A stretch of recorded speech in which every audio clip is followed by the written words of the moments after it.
Bonjour Tortou. Bonjour Thomas. Bonjour Catherine. Bonjour Monique. Bonjour Catherine.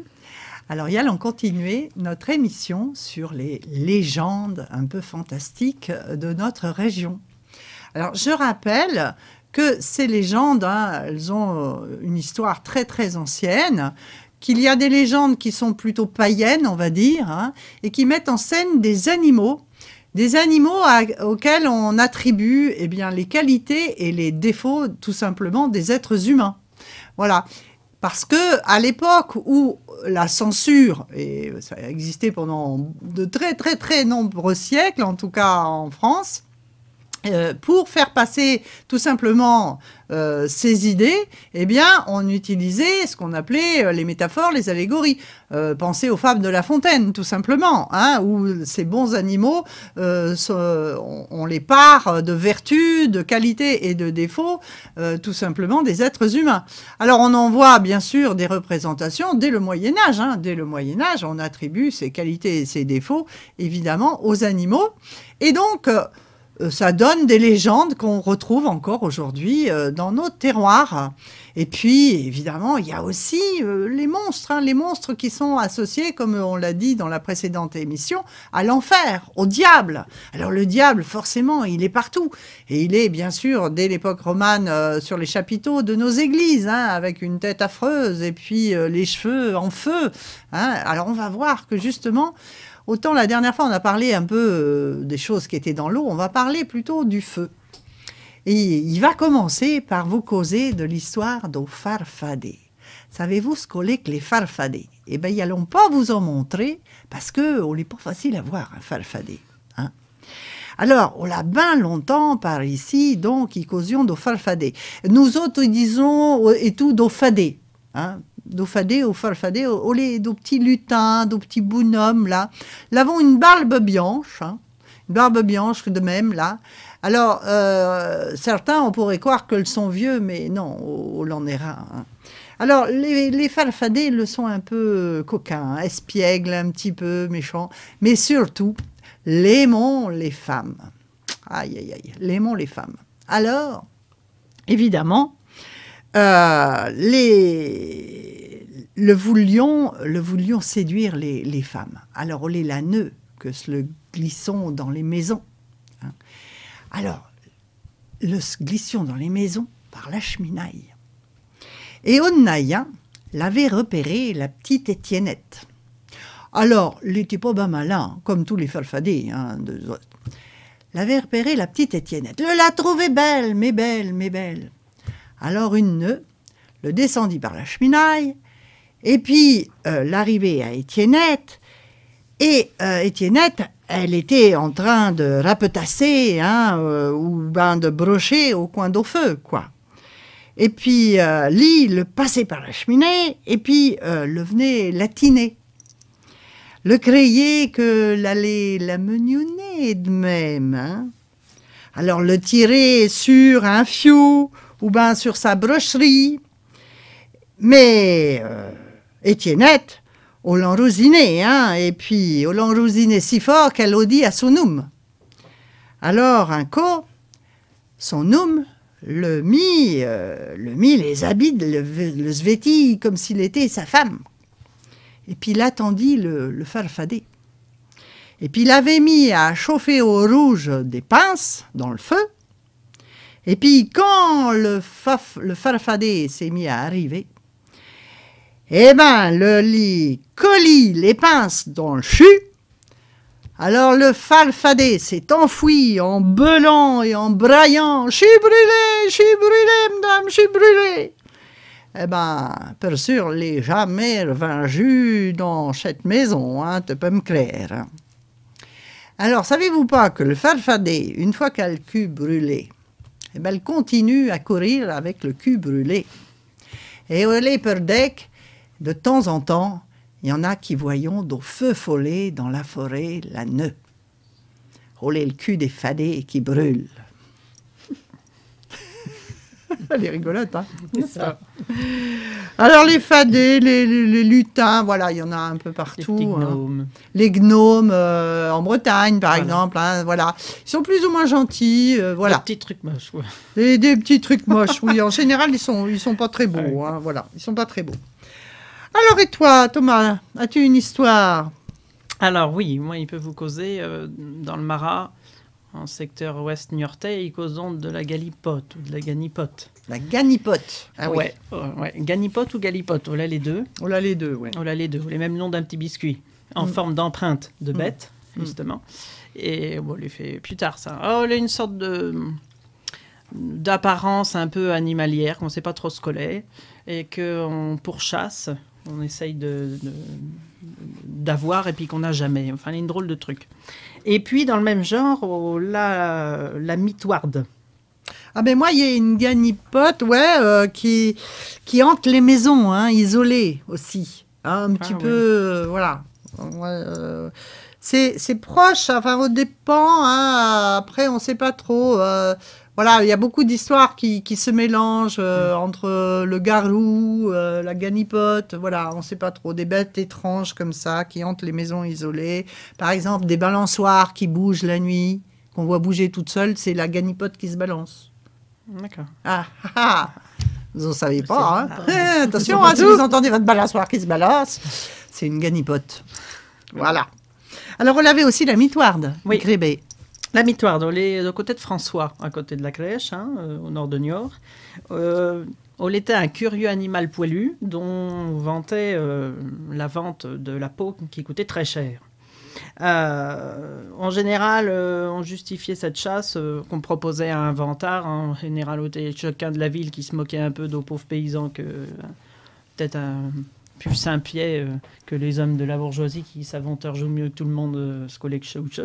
Donc, le faisions croire qu'on valait très cher, cette pia. Et puis, en général, à une mousse, le faisions exprès de mettre d'eau poêle pour être sûr que le crec, là, le passage de la bête, quoi. On était pour se venger un peu. Là, la chasse à la Odahu, qui ressemble aussi à la même affaire, au lait d'eau farce qu'on fait.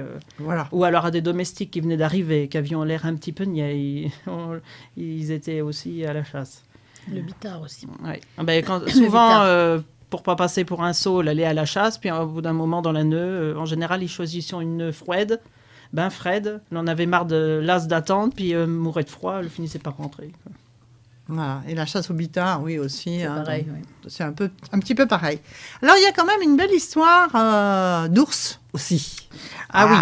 Alors ça, on est à Angle qu'on se passe. À Angle. Oui, en Vendaille. En Vendée, attention, c'est pas Saint-Jean-d'Angle en Charente-Maritime. Non, il y avait causé pour Mélusine, Voilà. ça, c'est à fait. Voilà, c'est Angle en Vendée. Et puis, on est dans la vallée de Trouspouel, qui se situe sur la commune d'Angle, qu'on gitait une grosse bête, qui ressemblait à un ours, et puis qu'adorait manger les jeunes drôlesses, et puis les vaches. Encore les jeunes drôlesses. Je sais pas, il y a peut-être que les vierges, bien sûr. Les vierges. Oui, probablement. Bah oui, comme d'habitude. Et puis, je sais pas, nous les hommes, y étions peut-être de la carne, parce que jamais dans les histoires on est mangé, nous. On a bien de la chance. Et puis, les habitants demandaient de l'aide au plus fort pour se débarrasser de cette bête qui faisait poux à tout le monde. Le vicaire de Fontaine, qui a été demandé, mais il ne pouvait pas désensorceler la bête parce qu'elle avait bu 4 bouteilles de vin en vent mineux. Il ne le pouvait pas. Alors, l'avons fait appel à Tchola Talmont. Oh, elle n'était pas mieux parce qu'elle avait cassé la tête d'un paysan qui est tombé sur son chemin. Bon. Alors, le pape qu'en a envoyé un autre, qui a voulu bien offert, mais il avait bisé une drôlesse au matin. Alors, il ne pouvait pas offrir non plus. Bon. Alors, à ce moment, l'abbaye d'Angle avait à sa tête un bonhomme, un saint, qui s'appelait Martin. Le Martin a bien voulu offrir, lui. Il le passa 5 jours et 5 nœuds en prière. Et puis, à force de faire des signes de croix, la bête est devenue douce comme un agneau. Et puis, le seguait le bâton de bonhomme, parce qu'elle pouvait en faire ce qu'elle voulait. L'osa amenait jusque sur la grande pièce d'Angle, où il y avait plein de foule. Et puis, le chantion Alléluia, pendant que les drôlesses rigolions un petit peu. Et l'a fait monter la bête jusqu'en haut d'opinion de l'église, où elle est joue d'ailleurs. Ouais. Il y a encore la statue donc de la bête au pignon de l'église ouais. d'Angle. Voilà. Et puis, d'un dernier coup de croix, elle fut changée en pierre. C'est pour ça qu'elle est jouée en haut. Et puis, l'abbé lui dit, désormais, te vivra que de la beauté, de drôlesse d'angle. Et depuis Shōjo, d'un coup, les drôlesses fut laide. Ouais. Et jusqu'à peu, subsistait encore cette croyance, et pour que cette histoire continuait, quand il y avait une petite drôlesse qu'il y a lui en faire baptiser, il la passion pu à la porte d'entrailles, parce que la grande porte au-dessus qui a l'ours, pour que cette drôlesse devienne laide, le passion sur la porte latérale. Et voilà. Tu te rends compte, hein? C'est bien. Mais moi, il va vous causer d'un autre personnage un peu fantastique, hein? Voilà, mais enfin, en cette période de Toussaint, ça ne va pas vous étonner. Olé, la garache. Savez-vous ce que c'est que la garache? Ça fait penser un peu aux danses macabres, hein, qu'on voit sur certaines fresques dans des églises romanes. Hein, c'est tout simplement un mort qui revient. Alors, on était l'histoire d'un homme très riche, qui distribuait plein d'argent à ses voisins.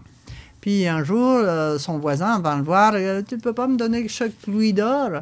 Mais il te rembourserait, peur sûre, hein, peur sûre. Donc le Richard lui donne de l'argent, mais voilà-t-il pas que ce pauvre bonhomme qui avait emprunté de louis d'or, le basile chaque jour plus tard.